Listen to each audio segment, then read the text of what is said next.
Et ce soir, le premier secrétaire du PS, Olivier Faure, parle d'une droite extrême au pouvoir sous la surveillance de l'extrême droite. Alors que précisément, avec Manuel Valls, ministre d'État aux Outre-mer, François Rebsamen aux collectivités territoriales et à la décentralisation, Didier Migaud aux finances ou encore Juliette Méadel à la ville, eh bien, François Bayrou a fait le pari d'attirer d'anciens socialistes dans son gouvernement. On a du mal à croire, Alexis de la Fontaine, que cela va changer la position de la gauche. Oui, sans surprise, la France insoumise s'insurge du retour de Manuel Valls. L'ancien Premier ministre à l'origine des deux gauches irréconciliables reste un véritable répulsif.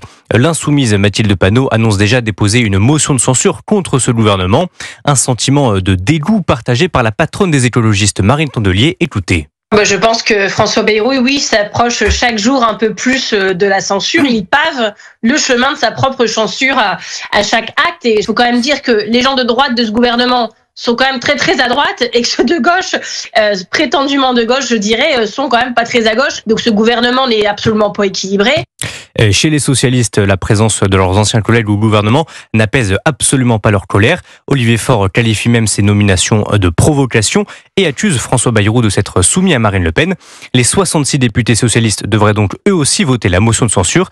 Reste à savoir si le Rassemblement national mêlera ses voix à nouveau à celles de la gauche, une condition indispensable pour renverser le gouvernement. Merci Alexis de la Fontaine du service politique d'Europe.